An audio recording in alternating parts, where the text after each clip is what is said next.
Hey everybody, welcome to Stacking Pennies. Corey Joy alongside Ryan Flores here, talking Throwback Weekend. But first, we're going to get into the Freedom 500. Big week to cover, Throwback Weekend. Denny Hamlin gets the dub. All that and more right now on Stacking Pennies.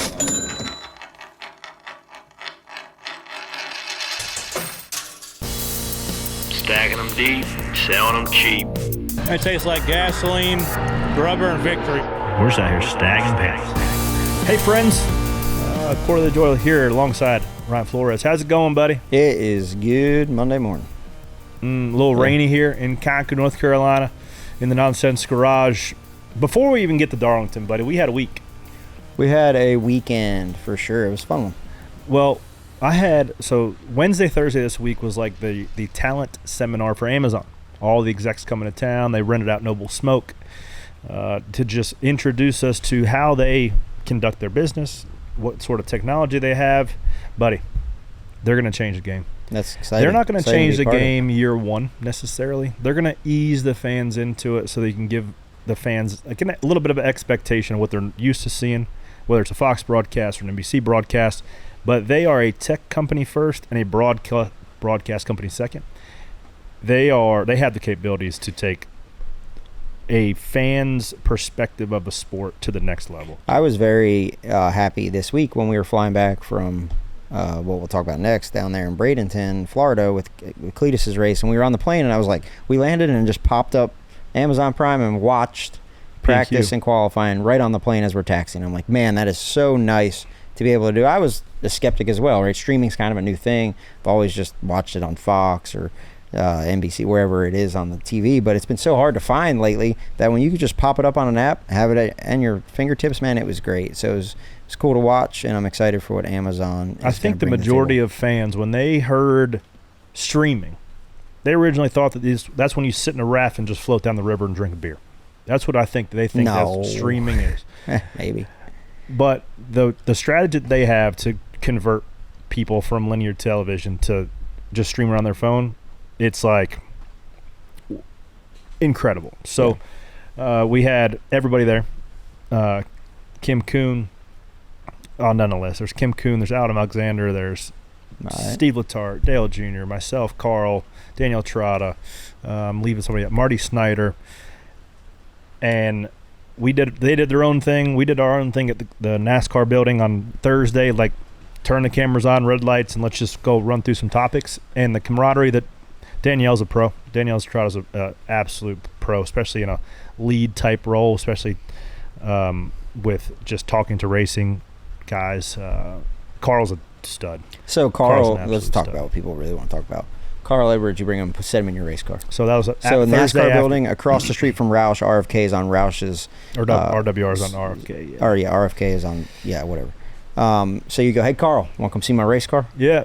He's like, absolutely. He never seen one up close. It's so funny that Carl ends up back in the building where he raced. It started at Roush. It's just like life's a circle. It is a circle. He even said that we park at the bottom where the fountain is, where the gift shop is, and gift shops on the left, like museums on the left, RWR's in the back corner. And he's like, dude, I can't tell you how many mornings I've come in here elated and how many mornings I've came in here just like hating whatever media I'm going into. But back in the back, know the feeling. Yeah, we'll get to that. We'll get to that in a second too. But that where RWR is now is where the old fab shop used to be. So you spent a lot of time chassis in there. Shop, yeah. And he comes in there, and it was the entire crew. There's probably 15, 18 people there. Carl had his son Mike with him, and I was like, get in this thing. So what did he think about the car? Absolutely. So he got right in. We're relatively the same size. He's a little shorter than me, so the headrest is a bit tall. But he's like, he plugs in, and you could like, just like an old lion ready to hunt, like the flip, like the switch flip. And he's like, his face changed. Yeah, like he's like looking around all serious, and I'm like, oh, it's in there still. That dog's still in there for sure. Let him hunt. And he's got the, he's playing with the shifter. He's feeling around for the switches and things like that. And he's feeling the pedals because previously the cars that he was driving was hanging pedals. These are floor mounted pedals, so the arc of the travel, the pedals is a bit different. So he was talking through that. He said that the gas pedal is what caught him off guard the most, right? The gas pedal is what caught him off guard the most because it doesn't go with the ankle. It doesn't go with your your natural rotation of your ankle. So, because he was like, yeah, man, you ever run grip tape on your pedals? I said I used to, but I can't anymore because your heel has to kind of go forward stuck, too. So just the little nuances of this car. Did he say anything about it visually or the seats, or he was talking about head foam? His mind was blown with the rear view camera. Oh, really? Yep. I bet. Yeah. I turned it on, and because Letarte was there as well, and him and I agree. He was in the shop with you? Yeah. Really? Yeah. He was explaining all the technical things, and him and I agree wholeheartedly that I think that they need to rip the camera right out of it. I think the camera allows drivers to be able to see when the runs are coming more clearly. It lends its hand to air blocking way easier. So if you have to run just a normal mirror, it takes away a lot of the confidence you have to cover lanes. Like if you're questioning it with the old mirror and you're like, I'm not going to cover it. The opposite side of the spectrum of the rear view camera is what we raced this weekend, Crown Vics, with the little tiny freaking stock mirror and the right side mirror that I knocked off on lap 4. So you have very small field of vision when you have a normal mirror. Yeah. But with the camera, you can see almost to your both side quarter panels. And try backing up your truck to a trailer. That's right. With a camera and without one. That's right. It's exactly what it is. So yeah, I think I don't know, like this sport just evolves and changes. I actually had a long conversation with like Carson Hocevar this weekend before the race, and we just talked about that same thing, right? The sport changes, it evolves, and you can only, what NASCAR gives you, you apply it the best way you can. So do I believe that the camera might be a detriment too? Yes, but you just race with whatever they give you that weekend. Right. Do you go backwards though? Like, because some people would cry that that's a safety item. Dude, I'll tell you what, and I want to do this in the beginning of the show so everybody can hear it before they click off. We went to Bradenton and we flew back, and when we landed, and we had so much fun. Our hearts were full. That race was so fun. It was so raw. Pull up NASCAR Twitter, instant energy drain. And it starts with the drivers, right? And this goes to show you why the drivers can't make rules. It was a Chase Elliott interview asking if the Throwback Weekend had lost its luster, right? Chase Elliott, Bubba Wallace, William Byron, they all said the same thing. But my question to the media members yesterday when I talked to them were, why is that a narrative, right? And one of them said, well, there's a lack of sexy narratives right now to talk about. I'm like, well, you're on the NASCAR Throwback Weekend. Like, we're eating ourselves from the inside out. And they totally, 1,000% missed the point. Everybody missed the mark. It is not about the paint schemes. No. Not at all, right? We've had Ricky Rudd in here. We've had all these people that come in that your dad's one of them. They give their life to this sport. And as a competitor, you go in that garage, you make a living, you chase the sport, you give your life for it. And then when it's over, you're forgot about. Instantly. Like it is so fleeting. And you can see with Jimmy Johnson even, right? The best to ever do it. And it's just like we know even getting into the weeds of it, when you want to have a podcast or something, there's one thing that moves numbers: active Cup drivers and Dale Jr. That's it. Or Cletus. But he's not even a NASCAR guy, right? Right. So what this weekend does is it is a celebration of our past. But everybody says it was great. We loved it, the old days. And we welcome these guys back. They feel welcome. They have a place to go. They have a tent. They have an alumni. And then we just on it because we're like, hey, we're running out of paint schemes, or it's played out. Like, our most popular driver sat there and just said, yeah, it's played out. No, he didn't just say that. He said, we've rode this horse till it's dead. But he should understand it better than anybody. And then like our media members, why are we asking the question? Like, stop going, and all of you, everybody. We're going to get to myself. We lost a race this weekend on pit road. Got roasted on Twitter, got roasted everywhere. Signed up for it, right? Yep. But I'm going to go to work and do better. I challenge our media members to go to work and write a story about something that is intriguing, and don't just go for the low-hanging fruit of trying to bash the sport. Because when you go and you complain about the sport and where we're at, it's that type of CNN, Fox News headlines, clickbait stuff that you're just trying to get more people to look at your Twitter that is setting the sport back.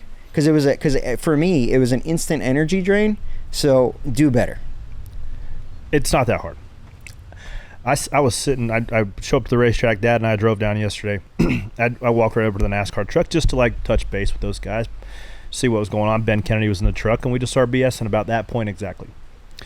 And I think there's a disconnect because now everybody's got a podcast. Everybody's, the loudest guys that have the biggest voice are the ones that are successful driving the race car. And they're also the ones that have the biggest voice in the race car of what gets changed. So that's how you end up with a rear view mirror, right? So it's like my kid this morning.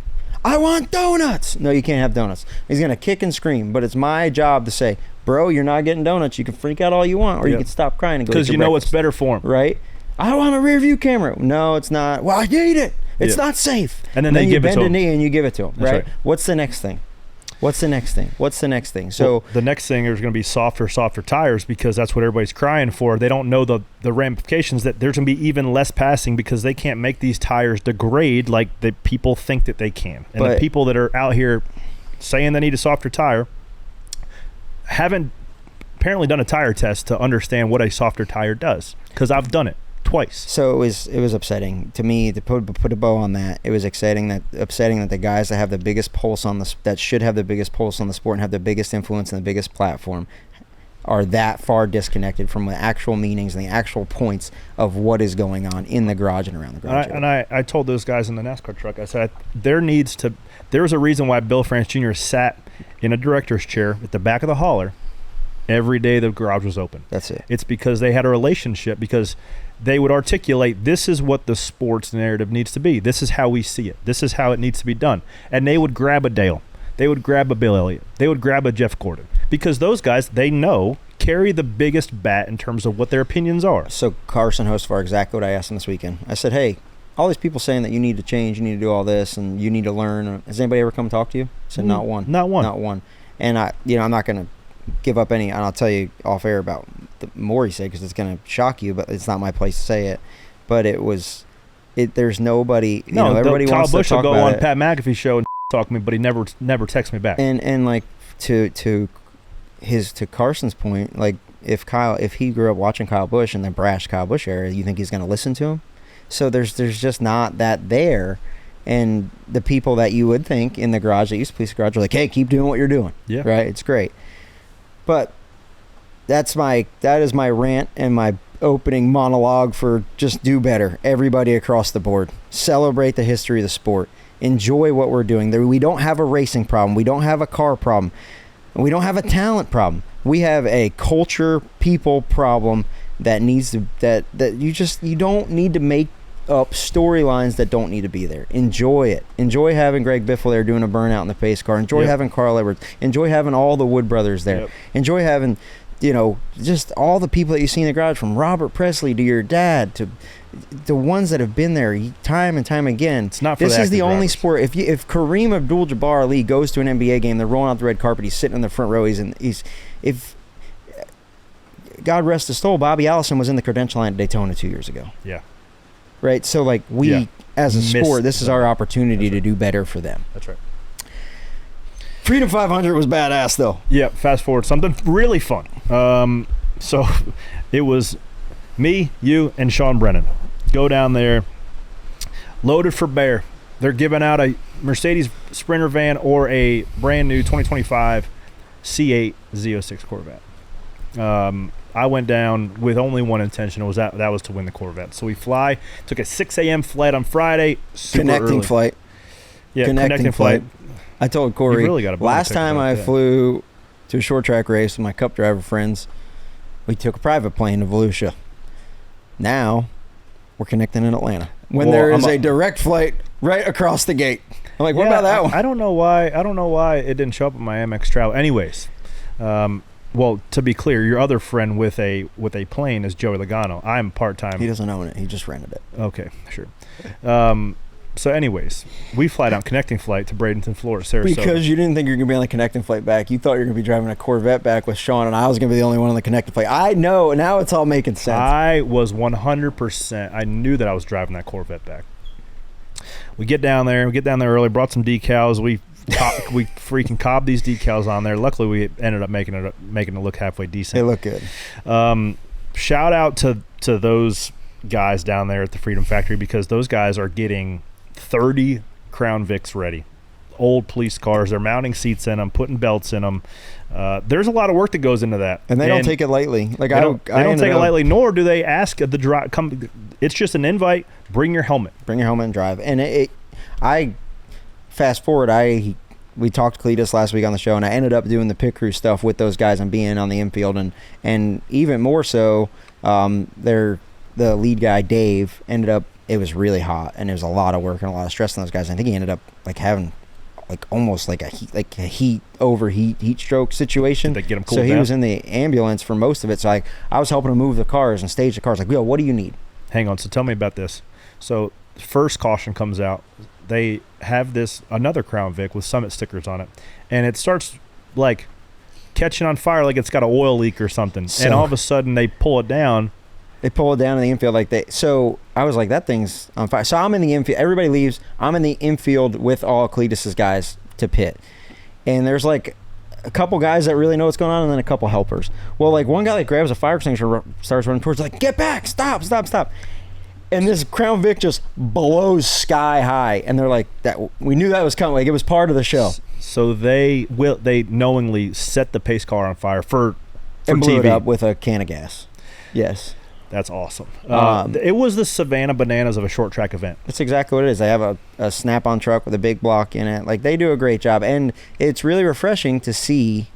We're short track guys, right? We want, no matter what, we don't want to see these short tracks keep getting plowed over for a parking lot. Yep. And they have found a way to keep a short track, and they have adjusted from probably 1970 when that thing was built to right to today, to 2024, to keep it running, and not just running but thriving, man. It was really, really cool and refreshing. Not a lot of people knew much about NASCAR drivers there. Wasn't a NASCAR crowd at all. Which but you would think it was. It's like what people. You're at a racetrack. A lot of mullets, right? Like that's what people think our demographic is. Right. But yeah, the disconnect was. I don't know. Eye-opening. Nope. Nobody recognized me until I got my fire suit. Now I had a bunch of people that come to me like, "Hey, man, you changed tire." Like I had probably 10. Okay. But yeah, it was just different. Like, Hickey asked, "How do you get them to become NASCAR fans?" If we knew that, we'd do it, right? I don't know. I think just doing more collab stuff, and we actually spent a lot of time talking about it on the way back of how to potentially put him in some different things that we have. So, stay tuned for that. But that was the first car that I've driven that wasn't a modified or a cup car in the last decade. Well, you're right in my wheelhouse, because I have done, and I right when I got there, I'm like, okay, this is how this is going to play out. We got to make sure this thing has enough motor. So you have NOS. You have a button for NOS. You have NOS. So I messed up. You run those cars are just like your regular put it in gear and drive. First gear, second gear, overdrive, and it's just drive. And in drive, it shifts for you. And I knew that you need to be in second, because I've run a lot of Monte Carlo street stock stuff, but I never I left that devil's in details. And you go out for qualifying and put it in overdrive, and it was yeah. So you get it right when you get to the power band or where you want to be. It goes and you're like, oh no, I wanted to go to $6,000 here. So I think we qualified 8th. So I was like, right when you went out, I was like, fudge. I didn't tell him what gear to put it in. No, I just like, well, we're going, right? We'll put it in drive. But yeah, not the case. So you qualified 7/10 off the guy that got the pole, and I was like, all right, that's a lot. Yeah, this thing doesn't have motor. He was in the wrong gear. And then you're like, I was in the wrong gears. Like, okay, good. Yeah. But they redraw, and you start 4th, and it was really cool because you didn't get to see everybody. My favorite guy is the what? No way. Sakes. There's guys. That guy, he was next to us. He was like basically pitted next to us all day. Yeah. So I spent a lot of time with him. It was really cool to get to know them. And then you get out on the grid and it's like, I'm like, oh, I know that guy. Oh, I know that guy. Like, there's a lot of YouTube guys Whistling, there. Diesel and C-Boys TV. Like, I was like, oh, okay. I know all these guys. I tried to sneak a little bit of left rear air out. Got caught. Got yelled at. That's enough. That's it. No, he said, you're done. Hey, you're done. I said, well, okay, go to jail. What happened? It was just a little left rear air. Then he had the guy come over and check it. So I didn't know how much tire I had to save because the track was super abrasive. They got Nitto tires that actually held up super good. But you see some guys, it's an awesome race because almost like an option tire, guys can plow the wheel to it and hit the NOS for the first 40 laps of the race and drive into the lead or to the top 10. And then here they come, right? Burn the right front off of it. So I was really conservative. We settled in third, fourth, fifth, back and forth between there. Got to third, got to second with like 6 to go. It's Travis Pastrana leading, and him and I, you have a little light on your trunk of when you're using NOS. When you push the NOS button, it lights it up. Him and I both, we were hammered down on this NOS button every straightaway, and I'm chasing. I'm like 3 back. He had a little bit more motor than you. Yeah. So I was driving the hell out of mine just to barely keep up. And you were like, there was like correct me if I'm wrong. There's a time that you make a decision, and I've done this in the street stocks where you're running second, and it's like they're like 3 car lengths ahead of you, and you're like, buckle down, figure it out. Yeah. And it was like, sink or swim, dude. You gonna get him or not? Yep. And you just like, it's literally, you just like stack the pennies with like you got to drive it in right. That's why I love street on the stocks. edge of the tires. The fine line. Like, and when you're down, you're probably down 5 or 10 horsepower from him. Yeah. So it's like you got to drive it in perfect, let it hook perfect, hit the gas perfect. If not, it blows through the right front or it gets a little free and you scrub speed. So it's like hook the apron just right, get back to the gas, get the NOS at the right time. It's and like the thing was freaking doing this. You go into like full blown race car driver mode of gotta hit it right, gotta get this perfect, and it's like raw. Oh yeah. Well, he's on the juice, I'm on the juice, and you start just forgetting about saving right fronts. You're just off the corner. If you get to the gas a little bit too soon, you're just like plowing through on the button. Turn, baby, finish. They threw the yellow out with 4 to go. Well, they wrecked, I think, behind you too. Maybe. Anyway. Well, my car wouldn't shift on restarts, so I'm like, damn it, because I knew I was going to get him if we run the thing on out. Line it up outside, front row restart. Did you ride the brake and the gas at the same time to get a RPM? Yeah. It just wouldn't shift. Oh, I was even trying to practice under pace laps of like where the gate was to get it in second gear, because it would always go over into overdrive or not shift at all. So I'm like, damn it, okay, I got to hit this thing right. So we launched good, and it was on the chip. I couldn't get it in gear. So I think he clears me into 1, and the guy, Kevin Smith Jr. KSR, apparently listens to the show. If you're listening to the show right now, you drive the hell out of that thing, but you have no clue what you're doing whatsoever. He went right to the front. Yeah. But it was frustrating that he hooked a left on you down the backstretch. So it all shuffles out, and I'm in another good spot. Travis is leading. I'm 2 feet. I'm on his bumper taking the white. Kevin's on the outside, and we all whistled into 1. And I'm still on his bumper. Everybody's on the juice. We come off 2, and I'm like, he's 3-4 feet in front of me. And I'm like, okay, I'm just going to go put the lefts on the apron and get in his left rear and win this Corvette.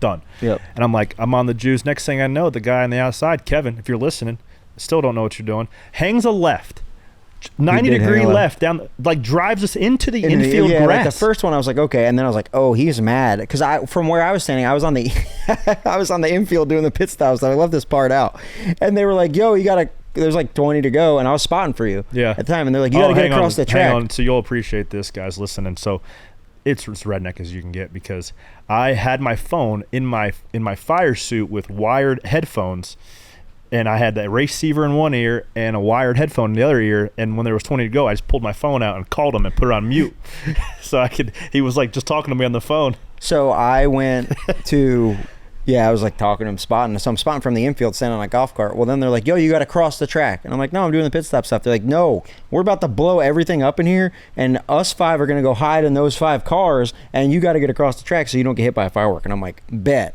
So I went up. There was like a $50,000 fireworks show. Yeah, so I went up to the stands, and I was sitting where I was sitting. I couldn't really judge the space of off of like what happened off of 2, so I just figured until I saw the video that you came off of 2 and just doored him, and he was mad, so he hooked the left. I tried to stay off of but you guys didn't, and he had room to go up. So I was like, I wonder if he just was like, I'm not winning, nobody's winning. That's what it looked like. So it was enough to where it killed my momentum, and Travis got away and won the race. And then, which we've all been there.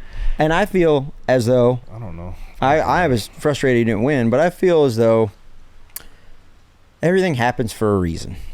And if you would have spun Travis Pastrana out, you would have been public enemy numero uno. Yeah, for sure. But so maybe it was better. I would off. rather be, that would be the license plate I would put on the Corvette, public enemy number 1. I'd be fine with that because I'd be having a brand new Corvette. I don't know. You'd have no friends. I would still be your friend, That's but you'd true. have no. I'd have less friends. Like and I consider Travis a pretty good friend, actually. So losing to him, hard pill to swallow. Not the worst. I think it was, pill to swallow. Honestly, after I watched him win and I went back and watched Cletus's video of it, it was way better that he won anyway, because we would have been like, don't touch the Corvette. And he just spray painted it and had like burned it down and had a way. It was way better for the show, because you and I would have been like, don't touch the Corvette. Fingerprints. Don't touch the Corvette. Get your fingerprints off my Corvette. Don't even look at it. It's mine. Yeah, we would have So yeah, it all worked out the way it should have. We had a blast, and hopefully that's not the last bit we do with them. That example is like how those guys live life. Sure, I have not $1 into this C8 Corvette. Probably cost $140,000. Where's the spray paint at, boys? Let's get a YouTube video. We take ourselves way too serious. NASCAR in general, like what I learned, because we did that, and Brandon McReynolds commented on the post. Field fillers, established whatever, because we did the same thing. And I said to you, I said, Corey, if we would have just built a channel and filmed our lives, this is exactly what we did through our 20s. Yeah. But instead, we were like, no, we're going to go chase this deal that's exponentially harder and work in the Cup Series and chase Cup championships as a driver and as a pit crew guy. Yeah. And we're not allowed to document because we don't own our own IP, and we have to be careful because of sponsors and because of this, and you don't want to say the wrong thing wrong and this and that. And they end up getting fired anyway. Right. So it's like, damn it, we should have built this for ourselves. But moving forward, go to Stack and Pennies Performance on YouTube and follow the YouTube channel. We just fired up a YouTube page. So we're going to do just all this type of stuff. It's going to be following along, whether it be going to the racetrack this weekend at Bristol, whether it's building stuff at the shop. I got a go-kart track staked out back. We're going to fire that thing up and get a go-kart track going back there too, whether it's Ryan racing or Harper racing. So I think after seeing it, I've always been a bit sensitive. Like, I don't want to be that invasive. We talked about it with Cletus last week. Like, I don't necessarily want a camera following me around all the time. But what I do want is to have a life like Cletus where you do some burnouts, make a couple $1,000,000. It's such a different culture. Kudos to those guys for putting an awesome event on. It was a blast. Hopefully I get invited back. And then we fly back Saturday morning, have fun for the wife's birthday dinner on Saturday night, and then we wake up Sunday morning. Time to throwback go. Goodyear 400. Let's jump right into it. Shall we? Shall we take a break first? Yeah, sure.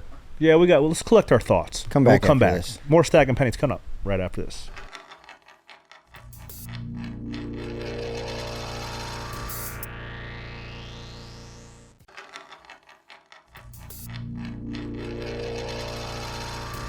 Darlington Raceway for the Goodyear 400 coming up. Let's talk about it. Get right into it. Holy moly. The odds-on favorite, plus 450. Kyle Larson rifles off and crashes lap 4. They didn't even get the oil hot in that unit yet. Yeah, that is. I would say that as Kyle Larson is like no in between. It's either really good or really bad. It's 10-10s. So that's tough. This is a racetrack as well, like Homestead, where you go there and you feel like it's gonna, like you said, 10-10s all the time. So they go back to the garage and end up fixing this thing. That's the point. I think is when he goes to Darlington, when he goes to Homestead, he knows he is going to be in contention to win. Not a great qualifying effort out of that 5 group. I think he qualified 19th. Him and Joey back there racing, hit the bump off of 2. Let's listen to the in-car.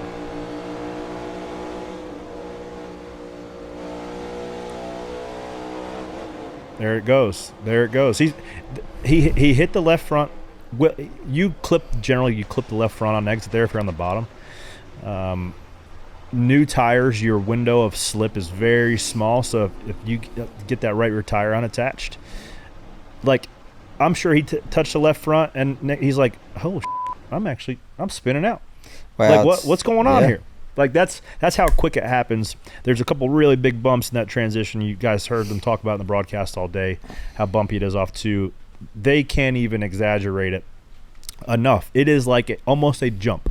Not sure why they stopped the pavement right at that moment. I don't know why they couldn't extend it I love another it. 40 feet. I like it I too. love It's like another element. Listen, to if you get have your the car working. greatest race car driver, as many presume, in the world spinning out in the first 5 laps, it shows that is hard. It's very hard. And I like that. Like, I hate that he spun out. I hate that he wrecked. But I'm glad that's a good thing to key up the William Byron video. So I saw this. I'm watching from my phone. Just run it once here. If you're watching on YouTube or on Spotify, it's William Byron ripping it off into turn 1. Looks unassuming, right? If you don't really necessarily know what you're watching for, it's just another car going into turn 1. But let's go slow motion here. When people talk about how precise you have to be at Darlington, look at this clip. This is it too. We saw William Byron, Rudy Fugle control this race from start to finish. The precision you have to have, especially in a turn 1, sandy track at Darlington into 1, off the bottom of car length, because that's where the grip is. When we talk about a gray track or a green track, that light colored asphalt up there doesn't have any rubber on it. Most of the time it's really dusty, really sandy. But rewind to the camera shot on the outside. If you put your entire tire width in that sandy asphalt, it's not going to grip. But the precision that Williams ripping it in here into turn 1 at about 180 miles an hour, he's only putting half a tire width in that gray because the other half is on the clean track. I don't even know if it's half. I think it's like it's 6 inches. it's Like, he's 6 right there. It's like a slot car. Yep, but Looks just like a the slot fact car. that he can rip it in there, we got the in-car camera too. It looks just like another corner.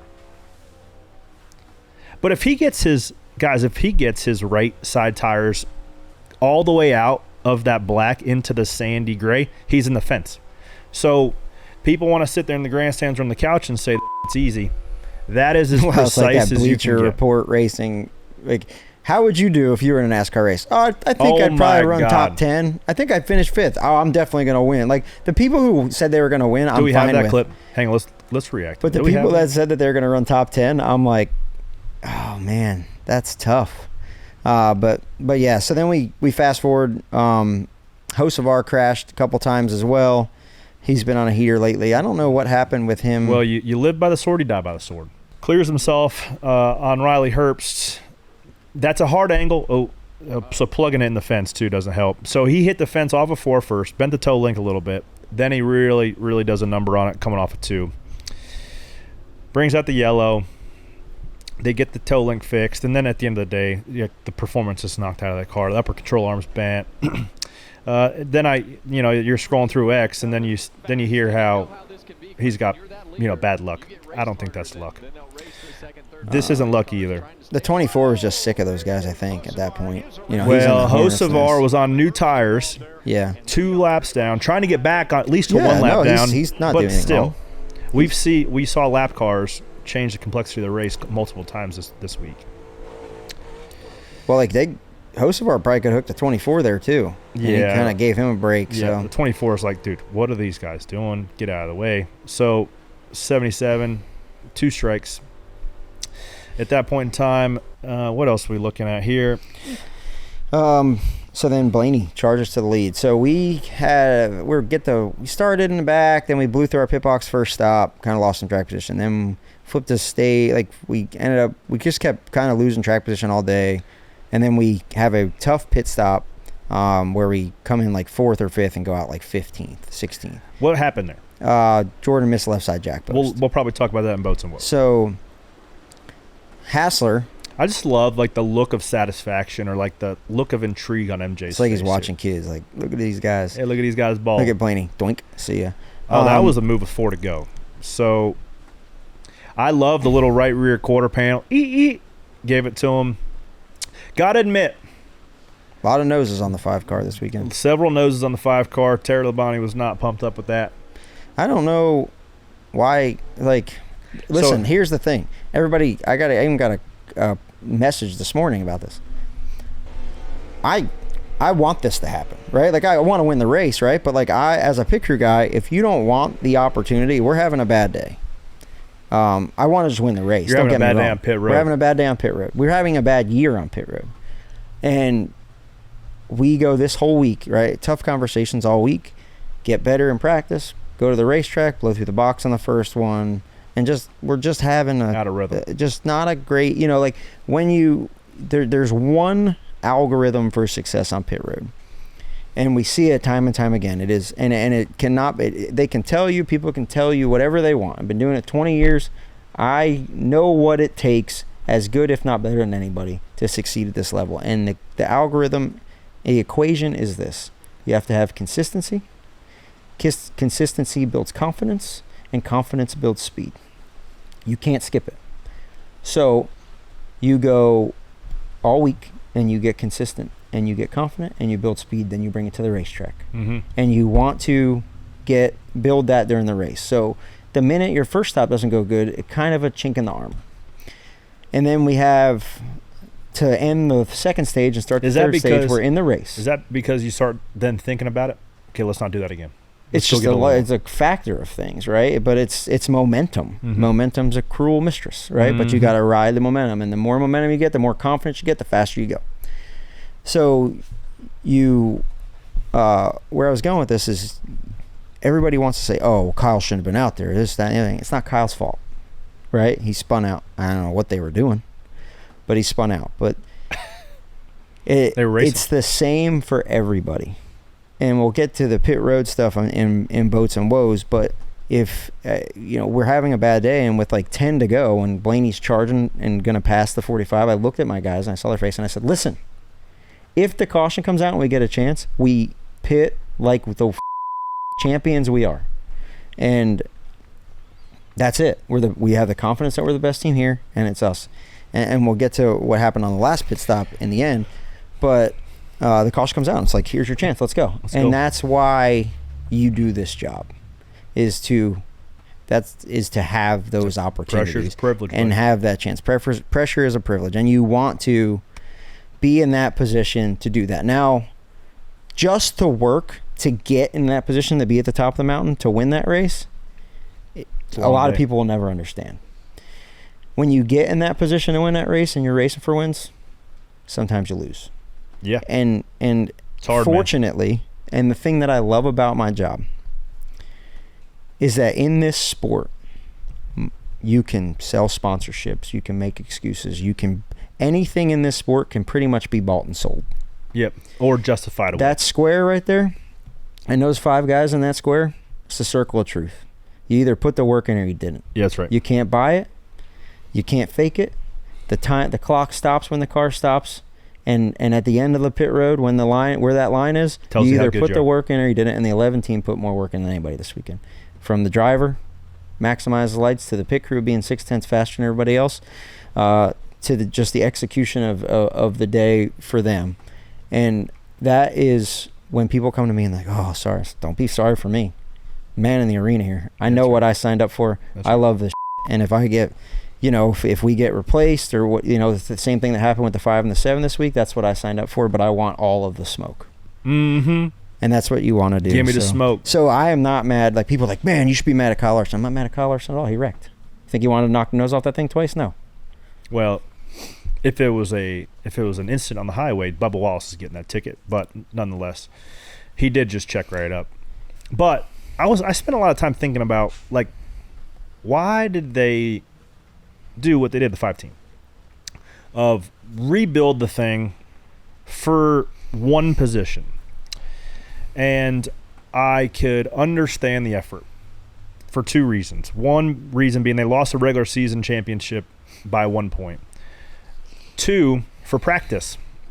Not practice of driving a wrecked car around Darlington, because they have all the notes and they have one of the best guys that can do that. But it's, if this happens in the playoffs, what are the processes that we need to put in place to go fix this thing as fast as possible to then go get points when they matter the most? Yeah, and I think as a competitor that has to fix these cars, right? It says right here, Cliff Daniels was working with NASCAR and trying to understand with him and Jesse Saunders, the car chief of that team, what they needed to do and what they didn't need to do, right? So now they've done that and they go, okay, hey, we need to make this tool to make that easier. Exactly. That way, if we knock the nose off in Vegas and the 45 knocks their nose off too, and whoever wins the race out of the garage moves on to the championship race, then we know how to do it. We got the notes. So that is, or okay, what did we have on our crash cart? What did we not have on our crash cart? What do we need to be able to access faster to lose 10 laps instead of 50 laps? Well, that's also the age-old adage of you either win or you learn. That's and it. the 5-team learned this week. Amen. So let's fire this up. Tyler Reddick just stuck it in this fence off of 2, so he's got a terrible launch. Also, his stuff's bent. You guys get pinned behind him on the inside lane, not in a position to win the race. William Byron second and can't quite clear the 45 off 2. And it lets the 11 score it away. They weren't looking good. They were 16th, 18th, 19th, somewhere in that range all day until they got that opportunity to flip. At the end of the second stage or midway through the first stage. Shout out to those guys. Shout out to those guys. A lot of coverage on the broadcast of the 11 group. What's the cat's name? Joel Bounier. Joe Bounier. Yeah, Joel Bounier. I love what Bosey's doing and how people are bringing it to light. He's spending some time on that stuff. He spent some time on it. If only we would have talked about that like 5 weeks ago and documented it. That's crazy. Oh wait, hang on. Oh no, I think we did actually. Jeff Gluck didn't retweet my tweet. No, it's funny how that works. Weird. I think we talked about that last year when Bulldog was doing it on my cart, but no, I don't. That's I okay. don't remember doing that. Hey, imitation is the highest form of flattery, but I do love what Bosey's doing. I'm not saying he's imitating us. He's been doing this a long time, and he's been doing a great job in thrusting the pit crew names in pit crew world. I love following him on Twitter, and you guys should follow him on Twitter. But still, the OG behind the back jack handle swing is Junior Johnson. The OG, and that came up this week too. We can innovate it all we want to. If you're not Junior Johnson swinging a jack handle, wiping an official out, I don't even want to see it. But that's the evolution of the pit stop. As we've seen, kudos to the 11 group. They got to be the dogs, but we'll get into that in a second. So it's a great segue to boats and woes, baby. Shall it be? I think that's all we got to cover. Denny Hamlin takes the dub. Let's go ahead and talk about his guys here on Pit Road Boats and Woes coming up right after this.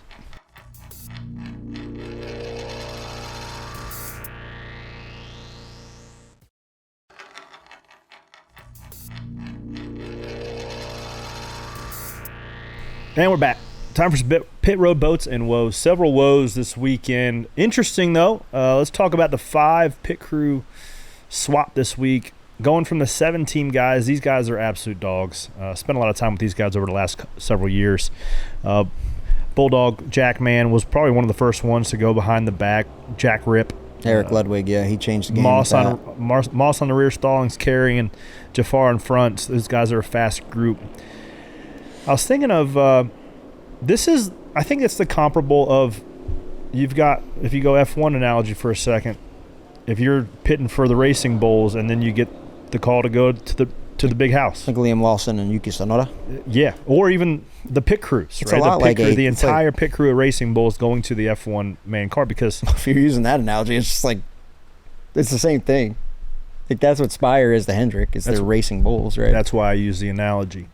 And Hendrick likes having multiple teams depth to be able to do this. If there's a 7 car in this instance, it's having a consistent run at this point about a year of really solid stops.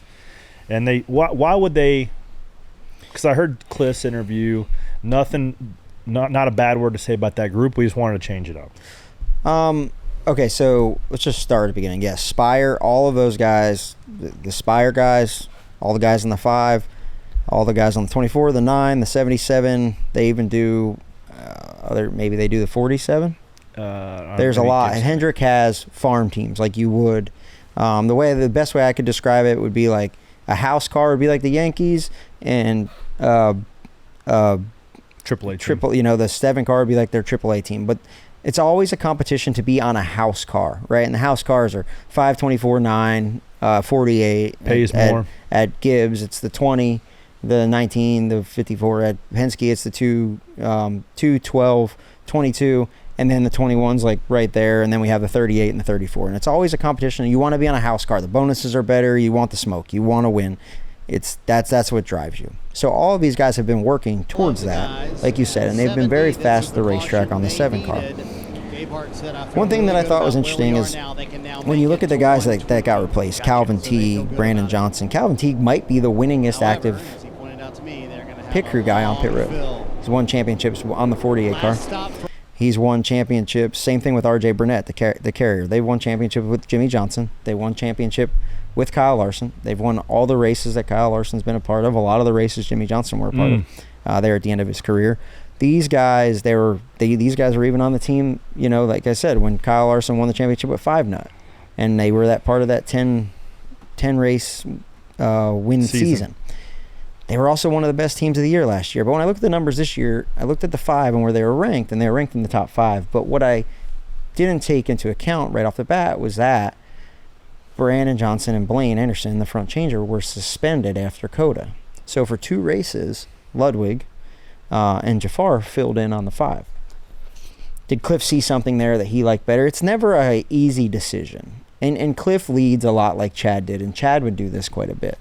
And then you have guys like in the same organization, like Alan Gustafson, who is stuck with a better part of his guys are over 40 years old than aren't. I think both of his tire changers are over 40, but he trusts them. He knows what he's going to get. So he's not always on the cutting edge of trying to find speed. So it's 2 different thoughts of how to run a race team. Cliff seems to do it more like Chad, where you want the best right now, give me the best. It couldn't have been a easy decision. I didn't hear what Cliff had to say about it, but knowing Cliff, I know how he leads and how he even led our kickball team transfers over into how he leads his pit crew. You got a performer, you can get axed. I was interested to see this weekend, and I thought I can speak to this. It is way easier. I wouldn't say it's easier. It's different to try to get to a house car than it is to stay there for a long time. It is harder. It's harder to get there. It's harder to stay there than it is to get there, right? Because it's a lot different. On the 7 team, when you have a full race of just being fast, hauling ass, you're the fastest. Everything's fast. But then you do like a 13.5, and you're running maybe the 7 cars, maybe running the backside of the 20. Yeah. You don't really know. You just see all the good. If you do all 9s and all 8s, and then your last stop you do a 10 and you lose 3 spots, all they remember on a house car is the one bad thing. Yep. And it is way, you have to be way more mentally tough to get there. Now, the initial thought is that, hey, all the 7-car guys are their younger guys, so they're going to the younger guys. Not the case. Ludwig's been around a long time. Stalling's been around a long time. These are veterans of the sport that were on house cars, got taken off house cars, now they're back. I'm excited to see what they do on the 5-car, this whole group, because they have been one of the fastest teams in the sport. So I was bummed that they wrecked yesterday, twice. But I was excited for them to go to Darlington and showcase it. We'll have to wait till Bristol to see what actually happens there. Well, good luck to those guys. And next row up is the 6 losing a lug nut. Man, very lucky for that 6 group where the tire stays in the wheel well.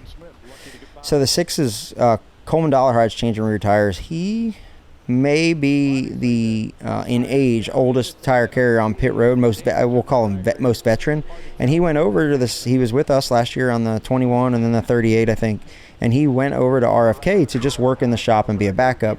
They had some turnover on the 6 car, and he ended up having to go and be the rear tire changer on the 6. Don't know what happened in this instance. There's a lot of different things. Not saying it was Coleman's fault, not saying it was the carrier's fault, but there's a lot of things that go into a lug nut not getting tight. It is crazy that they have a shot that captures the lug nut falling off. Yes. That's incredible. Yeah, it's crazy. It's crazy. So understanding why that happened is going to be an important part of their week. Took him out of the race. He was a RFK at one point in time. They were 235, 236. I didn't realize how fast they were until I saw a video of Jeremy Bolins giving a interview at the end of in the garage, and I don't. They're kind of in the same boat we are. Had speed, and when you have a dismal start to the year, anytime you have speed in the pit crew takes it out of it, it makes it very hard. Buddy, I looked at points. The 6s, Bear Reed. Are they? Bear 31st. Well, 32nd. We're 7th, right? Because we've maximized stage points. Yes, we had a rough go, but we're 7th. The 6 is in a dire win in your must-win situation right now. That's a tough spot to be. Yeah, I was like, what are they in points? Like maybe late teens, early 20s, and I had just 3 more thumb scrolls. Oh boy. So here's a video of us. It says Blaney's pit stops. Let's see what they have. This is holy first stop, mackerel, going real long. I called that one. I told Hassler before the race that I've been watching a lot of film, and the first stop at Darlington, we always slide long. We missed the box 2 years ago. I don't know if it's just dirty or what, but all the teams seem to slide long. I don't know if he ever conveyed that to Blaney, but he was like, "Oh, you called that." So, like I tell our guys, it's not our fault, but it is our problem. So make it happen. We had to take our time and get the hose out from under the car because it was under there. Then we go to this one. What's this next one? All right, Jordan misses the jack. This one is where the problems start. It's under green, right? No, that this was not under under yellow. green. It was the end of the second stage because we were fourth, and we're like, all right, we got a shot to win this thing, and then we bury him again. This is what ultimately set us up for Hassler to make a great play and run long. We had to do something different, right? So we run long. We know we have the best long run car for sure. Yep. Run long. They have all that data that tells us what There's a where you're working- going to run, who you're going to come out in front of. I heard Rudy Fugel talk about the 24. Hey, everything on that cycle told us that we were going to come out in front of the 20. We came out behind the 20. It ruined our race. So we come in, we execute on that cycle. I think it was just a 9.5, green flag stop. Good in, good out. We go back out, and we got a shot. We're hunting a 45 down. We got newer tires. What lap was that you guys came in for your green flag stop? Do you know how many to go?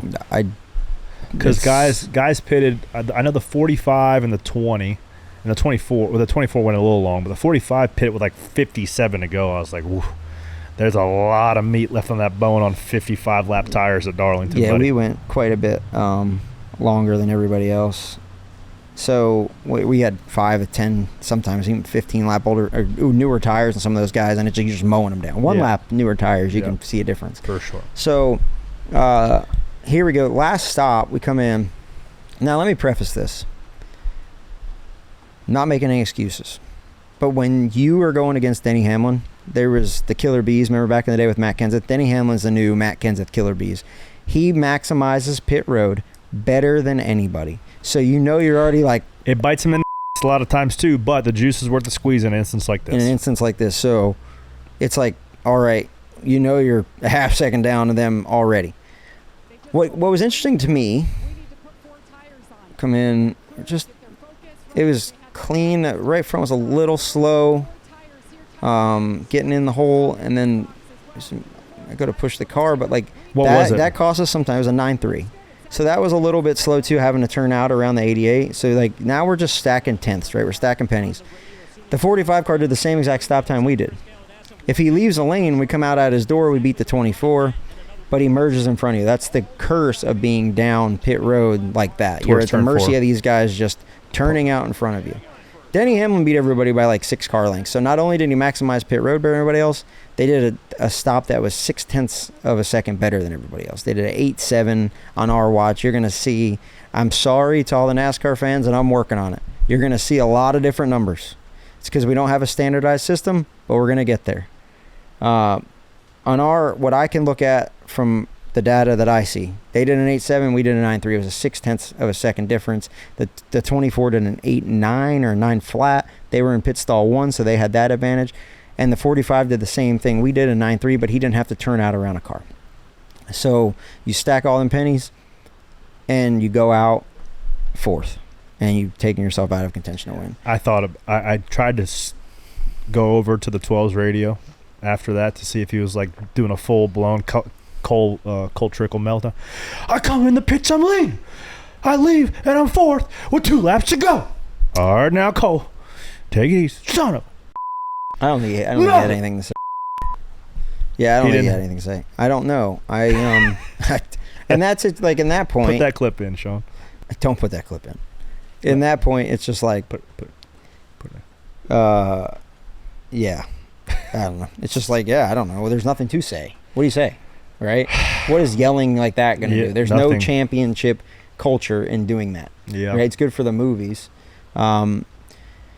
But yeah, that's like I said, that's the peak. That's the peak of the mountain. 2 to go at Darlington. You come in pitting in the lead, and that's what you want. And you got to want that, and you got to want it again and again, and you got to want it next week, and you got to do better next week. And that's the tough part of this game. We all job. Play. This job is hard. I got a lot of people. I got a lot of Twitter remarks, and if you send me something mean on Twitter, I just picture you. Whoever the guy that sent me something really rotten is like, click on his profile, it's like, cat dad. I'm like, I could just see you on your mom's couch with your cats scrolling. I'm gonna say something. You know mean. what? You know what? I'm to the point now. If I see on Instagram or something, or even X, I'm to the point where I'm just gonna start responding again. I don't care. I don't care, but I want to. I just like want it. to. Like I saw it, dude. Hey, you did good. I saw it. Here's a like. Good job. Yeah. But it doesn't. It's the man in the arena mentality, right? You got it. It's the man in the arena who, like, I know the work I put in this week. I know what I did to prepare. I know what my teammates did to prepare. And my job. Any day that I've chosen this profession, I put myself out there for judgment. Any day that I get off the couch and I go, yesterday was a day, get up, battery's dead in the truck in the morning, I have to go to flow coating, get the shop truck, it's full for a dump run Monday morning, I got to drive that over. It's just like one of those mornings, get in the minivan, pull the seat back, smash my foot. I'm like, this is the day we're having, it's okay, it's going to be good. Then you lose the race on pit road and everybody tells you suck on Twitter. Appreciate that. Welcome to the show. Yeah, welcome to the show. But that is, like, I say this a lot. People are like, how do you deal with it? And it's years of that, right? And on my side, I have tattooed James 1, 2 through 4, and I live that every day. What is it? Consider it pure joy when trials of many kind come your way, for they produce perseverance, and in that perseverance grows maturity in the Lord, needing nothing. I live that. It's not just a quote to have because I wanted to get a tattoo. And that is what this job is. You fail more than you succeed. The weird part about the job is when you succeed and you win races and championships, you ultimately act like you've been there before, so they get less special. Like, not less special, but they get less, like, excitement filled. Yes, it's like, act like you've been here. Yes, this is what we do.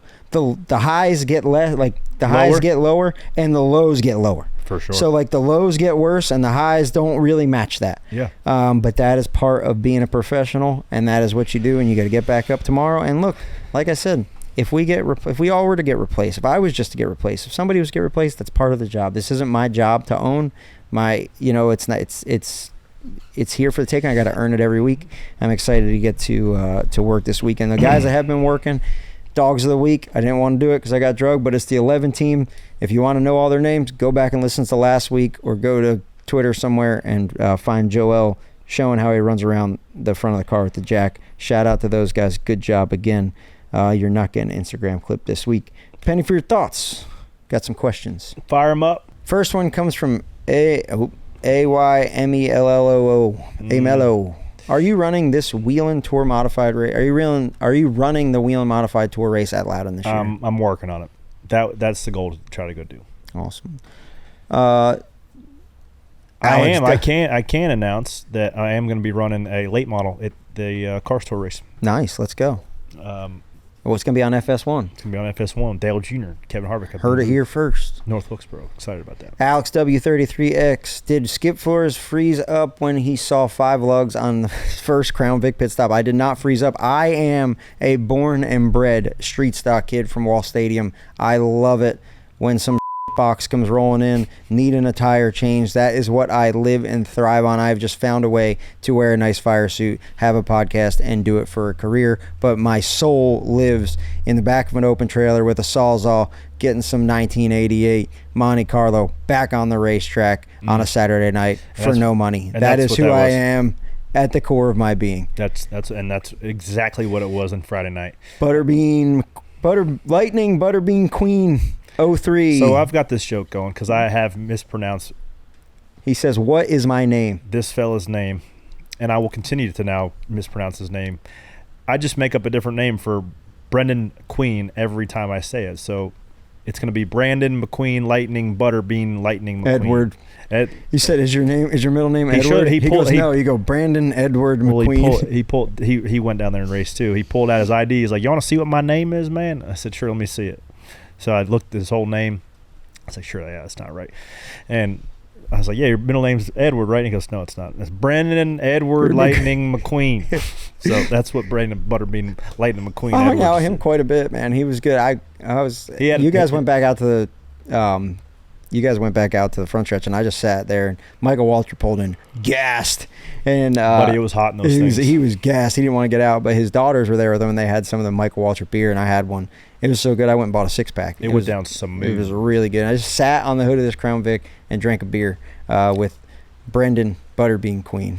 Next one, Nathan Danforth. If you could race a Crown Vic around any NASCAR track, what would you choose? Look at that. That's a good question. Well, I certainly wouldn't drive at anything bigger than like, they're going to IRP in a couple weeks, I guess. Biffle was telling me he's going to do that race too. So IRP would be an awesome track. Bristol is way too fast for a Crown Vic. You could definitely get hurt there. Richmond, I think, will be fun. I think it's too big. I think it's too big too. There's really not any NASCAR tracks. There are hundreds of badass short tracks. Hickory, I think, is one. Wall Stadium Would be cool. I would rather do it as something smaller than like 3/8, that where if you do wreck, you're not going to be getting the old paddy wagon ride. Yeah. You're just going to be a little bit sore the next day. That's the ones I want to choose. Yeah. Brett Bowes asks, what would your own version of the Freedom 500 be called, and what would everyone race? So when we talked about early in the show, when we had our go-kart track back here, we called it the Field Filler Fairgrounds, because our little group of fellas that we'd run all around with, me, Ryan, Brandon McReynolds, Larry McReynolds' son, spots for Ross Chastain. It was Joey. It was Coleman Presley. Steve Grissom's son, Kyle. There was a group of like 10 of us just raising hell when we were 16 to 20, and that was back when like field fillers were a big thing. So we called ourselves the Field Fillers, and we called the go-kart track the Field Filler Fairgrounds. Had a blast. I don't know if I would bring back the Field Filler Fairgrounds name. I think I'd call it I-85 Speedway, because it would be right next to I-85 here. It would legitimately be 75 yards away from the highway, but and that's another piece of content we're probably going to film, as well as the progression of that go-kart track. Stay tuned. So go-karts at I-85 Speedway. That's right. Would be your own progression. Perfect. Love it. That's right. Penny Stackers of the Week. Yeah, man, had a couple from down in at that Freedom 500, particularly Benjamin and Andrew. They were twins. I believe they were about 5. They were down there with their dad. They say they listened to the show. Sorry for cussing so much. Thank you for listening to the show. It always makes me feel good when people say they listen to it. So continue to do that. Continue to give us good ratings, rates, and reviews, whether you're watching on YouTube or Spotify or wherever you find your podcast, or Tubi. Yeah, and I met a kid last night named Nicky from the First or Fence podcast. He was really cool. Massachusetts guy that's down here trying to do it. So pumped for anybody that is down here trying to make it. Pumped for him, and it was good talking to him. Shout outs. Brandon Jones wins the Darlington Xfinity race. Breaks a 98 race winless streak, and it's his 6th win. Yeah, shout out to Sam. He's our age. He raced with us growing up. 32, 33 years old, so it's cool to see young guys like him, Travis Peterson, the next wave of not only drivers but crew chiefs as well. I was looking at Brandon Jones Fire Suit, because we're both sponsored by Menards. Oh, I'm my like, his God. has way more logos in it than mine. I texted in the group chat, like, this is the spoof. This is the parody that Talladega Nights was talking about. I counted them. I hit pause on my YouTube TV, and I counted. There was, not counting the big Menards, the NASCAR, and the Goodyears, there was 27. You not. Logos on the front of this man's fire suit. Put it up here. I wonder why there's more. That's on his too than far. ours. I feel like we need a rule against this. I don't think so. You're only allowed one sponsor. Nope. This is the sort of stuff that comedians make fun of NASCAR about, is having 27 different consumable brands on the front of a fire suit. Yeah, I don't know. Look why at that. That is too much. Oh my God. I don't know why his is more than ours. But here's what John Menard does that's cool.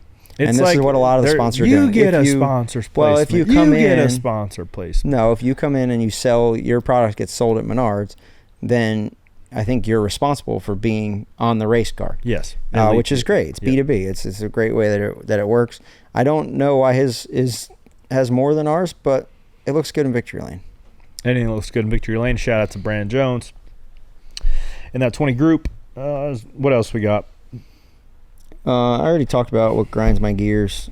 The culture just of the media perception, and some of our top drivers just pooping all over the sport all the time, finding new things to be mad about. And also, to that point, there is a large audience out there that have the same interests as NASCAR fans, but it's untapped because we can't figure a way to just make those guys feel included or give them a product that they relate to and want to continue to watch. Well, and if you want to just listen to people be mad about something that's irrelevant all the time, you can go watch the Jerry Springer Show. Right? We should be celebrating the greatest stock car North drivers American in the country. Yeah, motorsports. This is the best racing you're going to see, and you either appreciate it and have some gratitude, or it's going to go away. The industry has continued to eat itself from the inside. You've got all these lawsuits going on. You got all this negative media narrative. Another lawsuit popped up this week. Yeah, there's a lot. Yeah, Hopefully they can it figure can't out. help itself. The sport is the second largest to the NFL sport in the country. Yep. Millions of people watch it. Millions. These things should be worth hundreds of millions of dollars, but yet, because there's the people who go on a weekly basis to the racetrack to get paid money to write about the sport, can't help but write negative shit about Well, it. the other guys, the people there that are making the most amount of money, the drivers, right? They can't help but They can't see say the something forest through bad the about trees. either. Especially the ones that the highest paid, biggest microphone ones. So whatever. Moving on.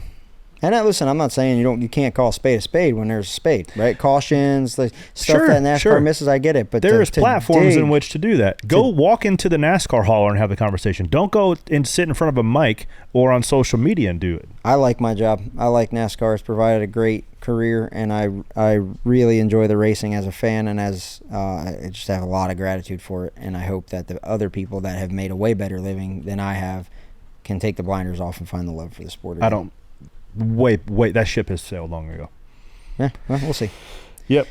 All right. That's it. That's all we got. Catch us on Thursday. Spare change. We're gonna break down everything Bristol, baby. I'm going. You're back in the car. Yeah, man. Who's on the 01? Schluter Systems. Let's go. And Carl Edwards even left a little bit of juice from maybe his back sweat in my seat for me, That's so it'll weird, be a man. little bit extra, little go-go juice out That's of that weird, unit. bro. Hey, if anybody's going to leave some back I was back wondering sweat if in he my would seat, go I'd do rather be a him. backflip off of Denny's car yesterday. He was gone. He was already back long home in Missouri by then. Gone like a freight train. Gone like yesterday. Just like us. That's it. Where do you find us? Because we're YouTube, done. I'm Tubi. hungry. It's lunchtime. Sirius XM. Give us a rate and review. Appreciate that. And we appreciate you guys for listening, to watching us on Tubi, YouTube, wherever you find us. We'll come back each and every week, keep giving you the content you know and love. So root for the 01. This hat's also available, CorleyJoyRacing.com as well. So we got some merch slinging. We got the 01 Ford Mustang ready to rock at the last great Coliseum this weekend. I think we ought to run good. We'll see. We'll break it down more in Spare Change on Thursday. Have a great week, guys. Corley Joy alongside Ryan Flores. We're stacking pennies. You keep stacking pennies day to day. Have a great day.